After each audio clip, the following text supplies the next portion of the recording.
Good morning students. आज अपन LC परिपथ में ऊर्जा के बारे में जानेंगे।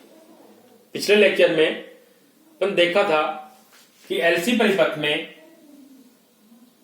जो गति होती है आवेश की वो एक सरल आवर्त गति होती है। इस प्रकार से अपन एक सर्किट बनाया था। ये अपन कहेंगे C है, ये अपने पास L है। यहां पे जो गति अपने पास होती है वो सरल आवर्त गति होती है, जिसका समीकरण अपने पास आया था d square Q upon dt square plus q upon L C is equal to 0, जिसको अपन लिखा था d square Q upon dt square plus omega 0 square q is equal to 0। ये समीकरण अपन ने प्राप्त किया था, जहां पे ओमेगा 0 जो अपने पास है वो स्वाभाविक आवर्ती है। इस ओमेगा 0 का जो मान होता है omega 0 is equal to 1 upon under root L C. आप सभी को मालूम है कि L यहां पे प्रेरकत्व है, C यहां पे संधारित्र है। एग्जामिनेशन में क्वेश्चन आता है कि सिद्ध करो कि एलसी परिपथ में कुल ऊर्जा नियत रहती है, या कुल ऊर्जा का मान, कुल ऊर्जा ये टोटल में कहूं Q0 स्क्वायर अपॉन 2C, या तो ये आएगा कि सिद्ध करो कि एलसी परिपथ में कुल ऊर्जा का मान ये रहता है, या एलसी परिपथ में कुल ऊर्जा नियत रहती है। अभी मान कैसे ज्ञात करेंगे कि ऊर्जा एलसी परिपथ में कैसे आती है? तो अपन ने जो इस लेक्चर में अध्ययन किया था तो उसमें मैंने बताया था कि माना कि इनिशियल समय में कैपेसिटर C अपने पास फुल चार्ज है, एक तरफ प्लस प्लस साइन है, दूसरी तरफ माइनस माइनस साइन है। पहले प्लेट अपने पास है, यहां पे मैक्सिमम चार्ज अपने पास है Q0। करंट फ्लो होगी, कुंजी को जैसे ही ऑन करते हैं करंट फ्लो होगी, तो L में होकर के जब करंट बहेगी तो यहां पे मैग्नेटिक फील्ड प्रोड्यूस होता है।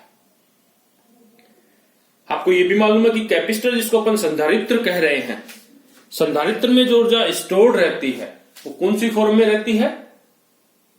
इलेक्ट्रिक फॉर्म में, इलेक्ट्रिक एनर्जी रहती है, वैद्युत एनर्जी रहती है।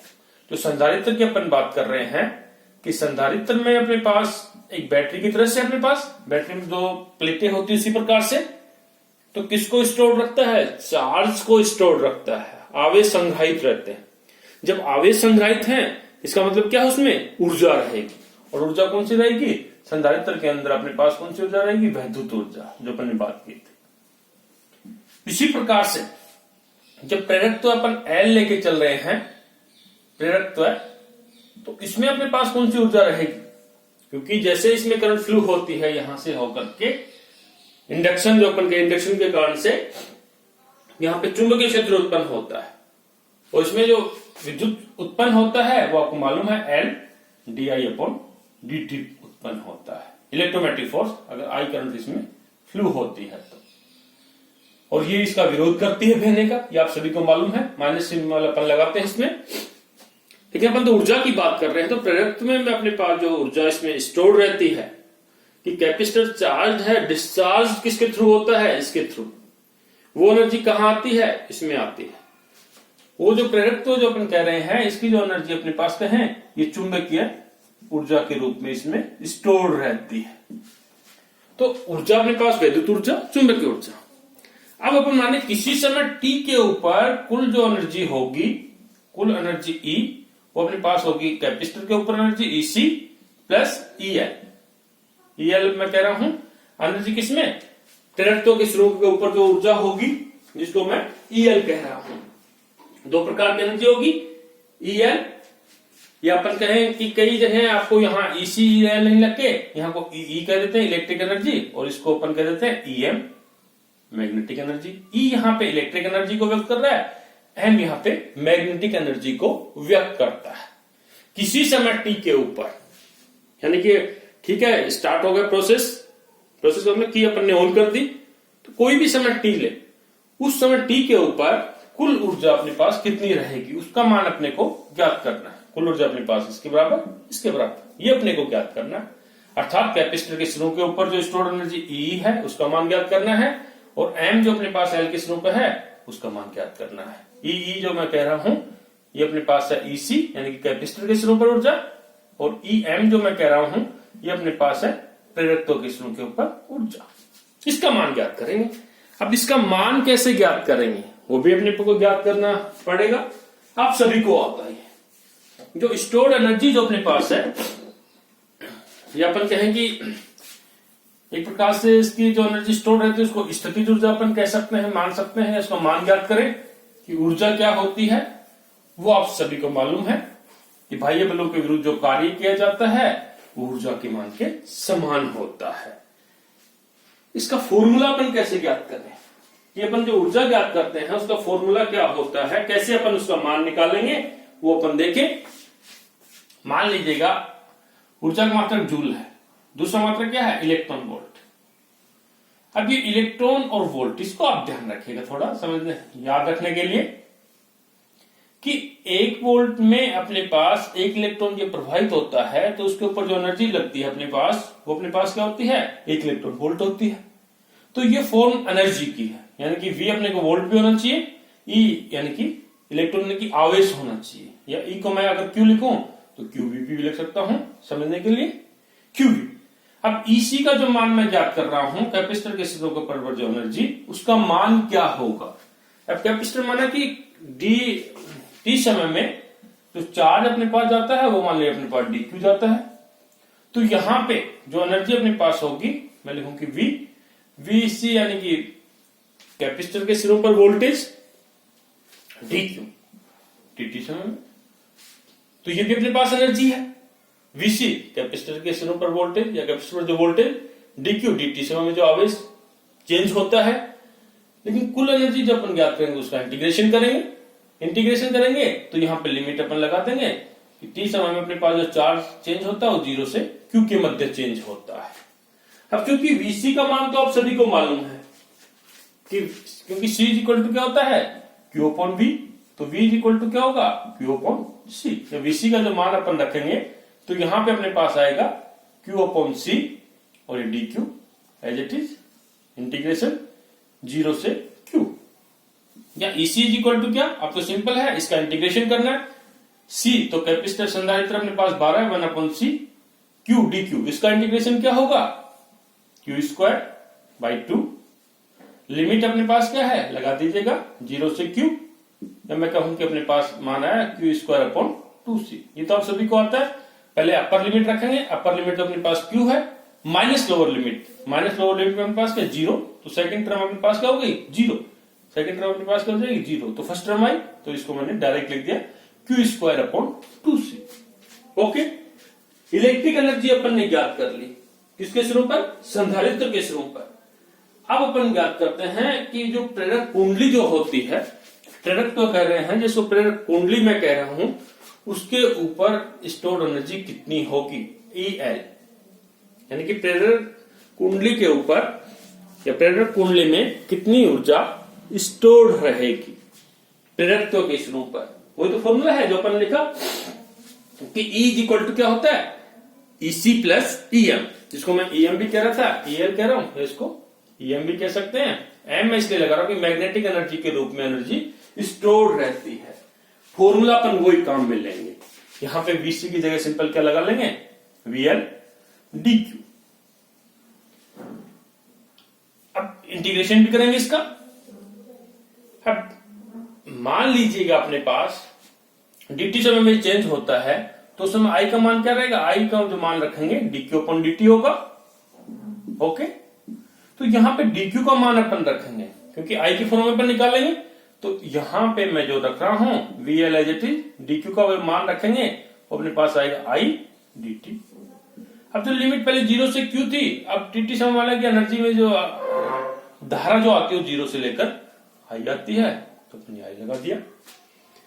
फिर अपन क्या करेंगे, पहले की तरह से VL का मान रखेंगे। अब VL अपने पास क्या है, प्रेरकत्व के सिरों पर उत्पन्न होने वाला वोल्टेज, तो VL का मान क्या होगा, VL इक्वल टू अपने को पता है L di अपॉन dt।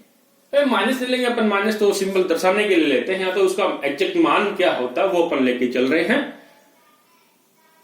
तो यहां VL का जो मान अपन रखेंगे, मान रखकर इसको सोल्व करेंगे।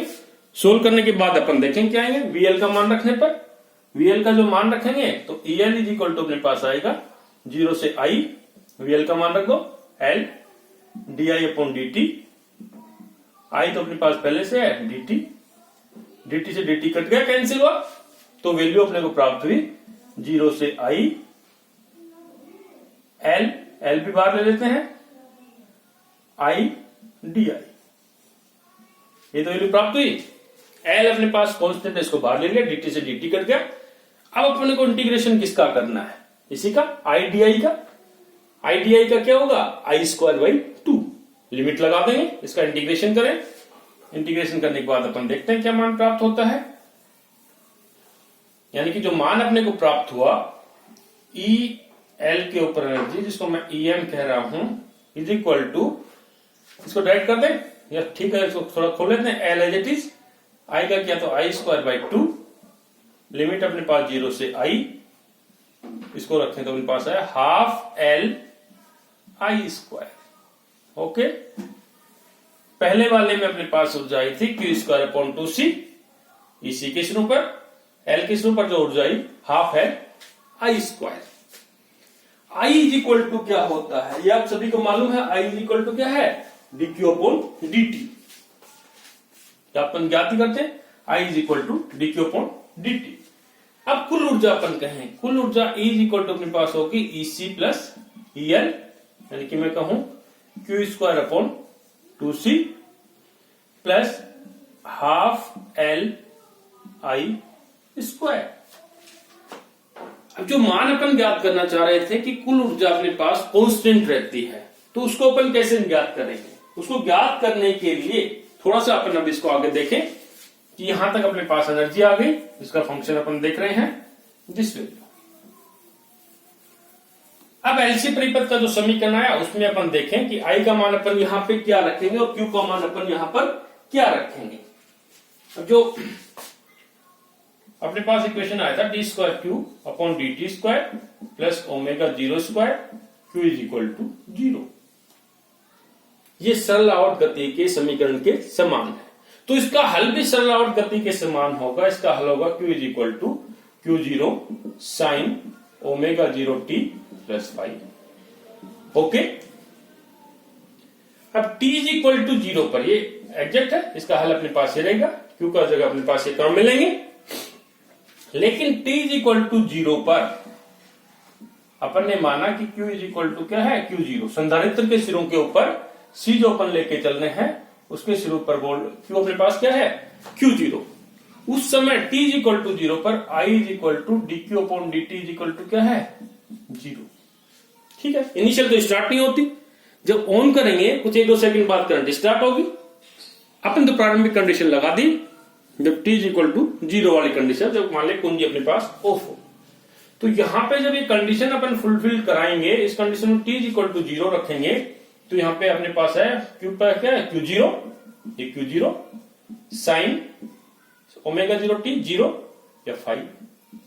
तो इससे अपने पास जो फाई का मान जो अपने पास आ रहा है वो अपने पास आ रहा है पाई बाई 2। इसे निकाल लेंगे क्योंकि sine phi is equal to क्या हो जाएगा 1, Q0 से Q0 कट गया, तो फाई इज इक्वल टू क्या हुआ साइन इनवर्स 1। इसका मान क्या होता है, फाई का मान क्या हुआ पाई बाई 2।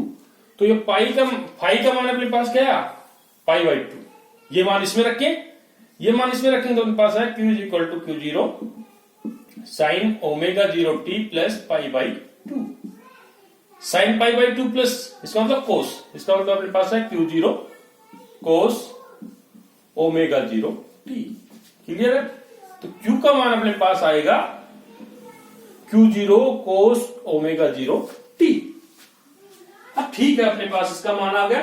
अब किसका मान लिया अपन, I का मान निकालें, तो I क्या होगी I is equal to dq upon dt, dq upon dt यानी कि Q0 कोस का डिफरेंशिएशन क्या होगा साइन ओमेगा 0 t, और ओमेगा 0 t मल्टीप्लीकेशन है तो अपने पास क्या आ गया ओमेगा 0। अब I अपन कहें कि कोस का माइनस साइन आता है, आप सभी को मालूम है कोस का क्या आता है minus sine. I is equal to minus D Q upon D T, ये माइनस साइन है ये माइनस साइन है, इसलिए यहां पे प्लस साइन हो गया। प्लस अपने पास है this value omega 0 Q 0 sign omega 0 T. Clear? अपने को क्यू का मान भी मिल गया, आई का मान भी मिल गया। क्यू और आई का मान जब अपने को मिल गया तो इसमें मान रखने पर, मान रखेंगे अपने पास क्या आएगा, E is equal to Q का मान रखा अपन ने क्यू 0 इस समीकरण से cos square omega 0 T upon 2c plus half L. I का मान रख दीजिएगा, आई का मान जो अपने पास आ रहा है ओमेगा 0 स्क्वायर, स्क्वायर करेंगे तो omega 0 square Q 0 square sine square omega 0 T. Clear है? अब यहां पे आपको मालूम है कि ओमेगा 0 का मान क्या है, कि omega 0 is equal to square is equal to क्या है 1 अपॉन LC। जब ये मान ओमेगा 0 स्क्वायर का मान यहां से अपन पुट करेंगे 1 अपॉन LC, पुट करा दें यहां पे ओमेगा 0 का मान पुट जब अपन कराएंगे तो मल्टीपल 1 अपॉन LC, L से L कट गया तो क्या बचा अपने पास C, नीचे भी 2C है यहां भी 2C है, ऊपर Q0 स्क्वायर है यहां भी Q0 स्क्वायर है। Q0 square upon 2C common लेने पर यहां थोड़ा इसको मिटा के ऊपर रख दो। जब Q0 स्क्वायर 2C अपन कॉमन लेंगे तो अपने पास क्या आएगा देखिएगा कि E is equal to Q0 square upon 2C common लिया, यहां पे अपने पास है cos square omega 0 T plus sine square omega 0 T. ये क्या होता है आप सभी को पता है 1, तो E इज इक्वल टू क्या हुआ Q0 स्क्वायर अपॉन 2C।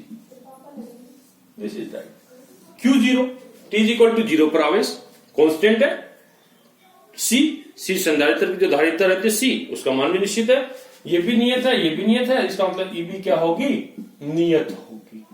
अर्थात किसी समय t के ऊपर LC परिपथ की कुल ऊर्जा Q0 स्क्वायर अपॉन 2C होती है या अपन कहें कुल ऊर्जा नियत होती है। Thank you.